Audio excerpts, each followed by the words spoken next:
Hey guys, how's it going? Kadawi here. Hope you're having an amazing day. And today we're going to be doing a little bit of a shorter video. It was highly requested on my Instagram page. A lot of people were wondering how I got such clean photos, such crisp image, and just such a good overall look to my images. And today I'm going to be showing you guys how I do that and some tips and tricks on how to get certain effects. So without further ado guys, let's get right into the video. Alright guys, so the first thing you want to do is you're going to want to go into camera mode, which is by holding down the right analog stick, and you should be able to move freely around the car. Now there is a certain distance you can be. As you guys can see right now, I have hit the barrier. I can no longer go any farther than this, so we are going to want to get as far as we can if we want to get a crisp image, but this is only for this type of shot. Sometimes you don't want to get this far. Okay guys, so for this image I'm going to be taking a photo of my Honda Civic, and it's going to be from a distance just up against the wall here.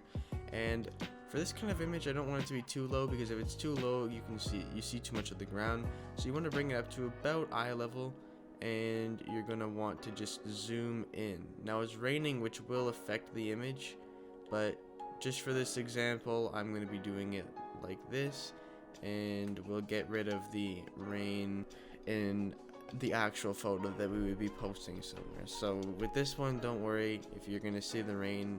This is just an example to show you guys the effects. Okay guys, the first thing you're gonna want to do is go into your effects, which is by hitting square or X on the Xbox controller, and this is gonna bring you to your actual effect. So as you guys can see, we have many different effects that you can do, some filters, some really cool ones. Whenever I'm making an image, I tend to usually go with either vibrance, film stock, retro, or sepia. But anyway guys, I'm gonna go for this one with either film stock or retro. I think I'm gonna go with retro for this image just because the car looks kind of retro. It's an early 2000s Civic, so we're gonna go with retro. And this down here is the strength of the effect. As you guys can see, the higher I go, the more orange and the more sort of vibrant the image looks. So we don't want it to be too orange, because we still want to have that same effect of the gray with the sticker bomb and whatnot on it. So we're gonna go ahead and make this just one past the middle. Also guys, consider that every car looks different, all different colors, all different styles, so you really need to make it match the theme of the car and the theme of the design on it, as well as the setting of the image. Alright guys, so the next thing you want to do is you're going to look at all of these different effects here. These are just some effects that change the exposure. So as you guys can see, the exposure will go higher as they go higher. It's pretty easy guys, it's not very hard to understand this part, but I'm going to make sure that it's not too dark.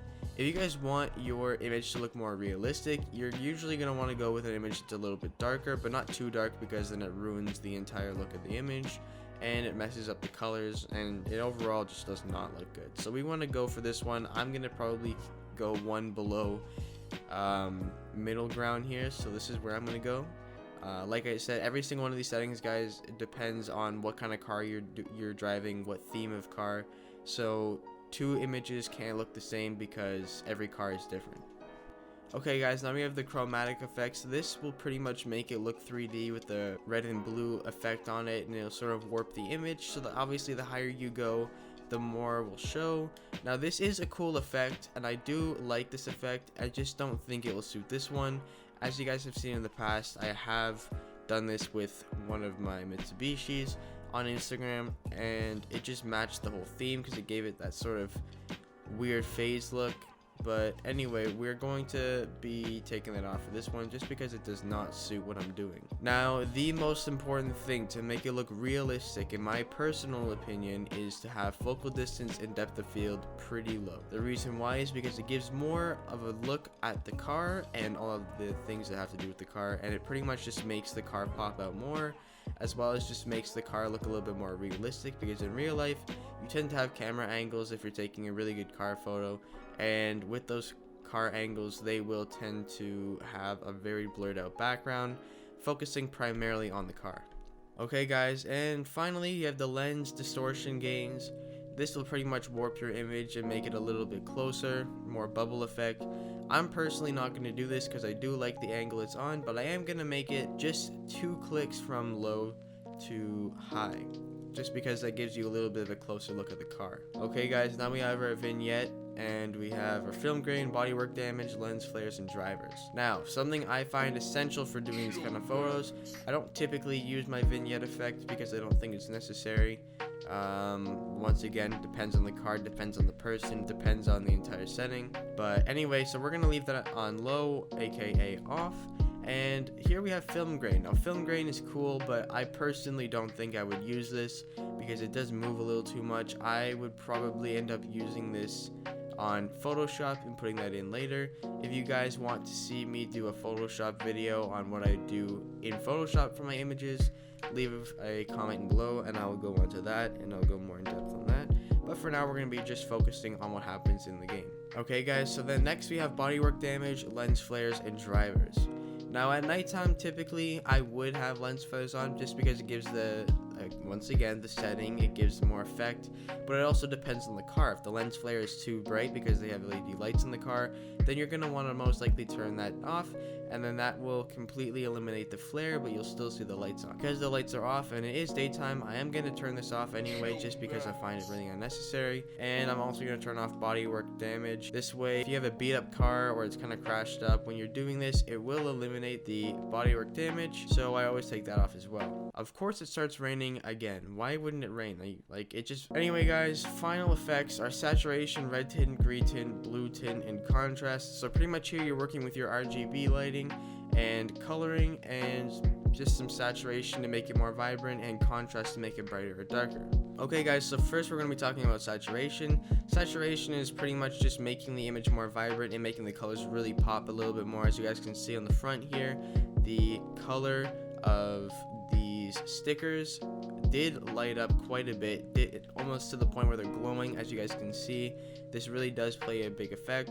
And if you make it low, this will make the image look a little bit more black and white, which does also have a cool effect because it does make the image look kind of interesting, black and white with the colors popping here and there. So this is also a pretty cool effect for what your car is and what your setting is, once again.